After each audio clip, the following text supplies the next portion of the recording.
Susan Cingari here with another edition of the Must Love MMA show, where every fighter has a story. Joining me today on the program is Jared Gordon. Jared, how are you today? I'm doing well. How are you? I'm good. How's the weather up there? Today's really warm, 60 degrees, but it's going to get cold tomorrow, so it's nice. Well, you know us girls in Florida, we like the weather down here. That's why we don't come to visit you too much up at the gym, because we have much better weather in Florida. But everybody goes down there. All right, let's get right to it. You have a big fight coming up on February 18th at UFC Fight Night 126. How's training camp coming along? It's coming along great. Feel good. My weight's good. And I look good, so I think, I know I'll do good, so. You know, you and Carlos are the same height, but he has a 6-inch reach advantage. So what is the game plan then? Well, I mean, it doesn't matter who I fight. I'm always trying to, pressure and come forward and get on the inside, because that's where I do my best work. So he could have a long reach. He's not really a great boxer, so it's not like he'd be able to keep me on the end range and box me like a really slick boxer would. So I'm not really worried about that at all. Now, Carlos hasn't fought since 2016. Do you feel that gives you a clear advantage going in? Because there is the term ring rust that might apply to this. He's coming off the layoff. I don't think that necessarily means that it's going to be easier or anything like that, because I've had layoffs and I come back and I win. So, I mean, I'm not relying on that whatsoever. I'm not looking over him. He could have gotten better in the last few years. He could be training and working on other things and getting better. So, I mean, you never know what people are going to bring to the table. So I'm just preparing to the best of my ability. Okay. There was some controversy, in your opinion, over the last fight with some of the fans, maybe in Brazil. How excited are you to be able to fight back here in the USA again? I'm definitely excited. I love Texas. I've been there a couple times. I believe my opponent trains in Texas, so it's almost like I'm fighting on enemy territory again. But definitely better to be in the States. It's not as much of a travel time, and I'm here in America, so that's always nice. Okay, so Jared, why does this fight have the ingredients to be an exciting matchup? Well, I think me and Carlos are going to be in each other's faces, and he goes for it. He's not shy to kind of, I guess I should say brawl.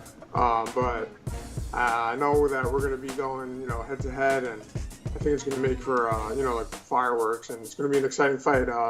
So I know he's definitely eager to get in there and get a finish, especially off the layoff he's, coming off of, and a suspension. So he's going to have to impress, and I'm always looking to get the finish. So I think it's going to be, a great fight. Looking ahead, have you given any thought to anyone you'd like to face after this fight? I never look ahead. I'm always, eyes on the prize, and I haven't thought about it at all, to be honest. So not really. I mean, if they gave me a big name, I have to take it. That's what I want to do. I want to fight tough opponents, and I want to climb the ladder. So it doesn't really matter who it is. I'll fight them if they ask me to. In an interview with Mark Raimondi, you were quoted as saying, and I quote you, "The only way I'm going to stay sober is if I keep helping other people. Because if I take and take and take and I never give back, then I'm going to lose what I have eventually. In order to keep what I have to give it away." Can you talk a little bit more about that? Yeah, sure. So everything that I have now has basically been given to me, by other people.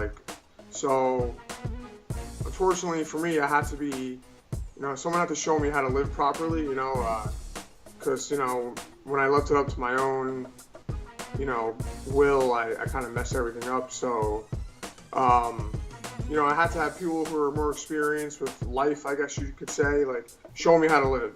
I'm that guy that, I have to burn my hand 10 times before I realize that the stove is hot. So, I mean, So in order for me to keep what I have to give it away just as it was given to me. And I think that goes with anything in life. If you're selfish, then I don't think you're going to get too far, and people will catch on real quick to selfish people. So, that's just the way of happiness, is to help other people and to be looked at like someone that has something to offer. Okay. We have a question today from a fan. Teep to the Junk asks, are you tailoring your camp to your opponent or just focusing on yourself? I mean, yeah, we somewhat, game plan and do the study and the homework on our opponents, but I'm always working on my weaknesses and my strengths. So yeah, I guess both. I'm not going to just go into a fight without looking at any tape. I want to get a little bit of an idea of what he's capable of and what his game is. So yeah, we definitely take a look at his old footage. What advice can you give to a young person who is an amateur fighter that wants to go pro? Consistency and perseverance, because this is the hurt game. Nothing in this sport is going to be easy, and it's not going to come easy. No matter what happens, you're going to have to put the work in, and don't get frustrated, because there's more downs than there is ups. Yeah. That's for sure, and you have to just work hard, and when you feel like you've done enough, you got to do more. That's the only way people are successful in this business, because they're obsessed with what they do and the work ethic, and I think that goes for anything great in this world. Anything that's if you're trying to reach the pinnacle of something, then you have to put the work in. Good advice. There's a lot of fights coming up at the UFC and Bellator this year. Are there any particular matchups that you're looking forward to on either of those?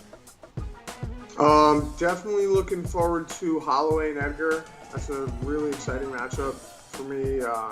Two great fighters. Yeah. Frankie Edgar still is one of my favorite fighters. I looked up to him a lot, when I was younger, and I still do. And he's fighting an animal in Max Holloway, and I think it's just a exciting and intriguing matchup. I think that their styles clash big time, and so we'll get to see who game plans the most for that one. But I'm also looking forward to Khabib and Ferguson. That's a huge one. Definitely something I'm excited to see as well. The UFC has been definitely giving us what we want to see, I believe. So it's been pretty fun. Yeah. All right. Before we go today, Jared, anything else you want to add? You can follow me on Instagram at Jared Flash Gordon and Twitter at JFlashGordonMMA. And thanks to all my fans, if I have any yet, listening. And thank you, Susan. I appreciate it. Thank you so much. What about Facebook? You didn't give out your Facebook. I can give it out for you. I have it here. Yeah, I'm Jared Gordon on Facebook. All right. That's All it. right. Must Love MMA fans, thanks so much for taking the time to listen to this interview. If you'd like to subscribe, you can click on the link below. And you can follow me on Instagram at Susan Cingari MMA. And I'm always up late on Twitter. And yeah, I do answer my direct messages myself at Susan Cingari on Twitter. Jared Gordon, thank you so much for your time. I wish you good luck on your fight in February. Thanks, Susan.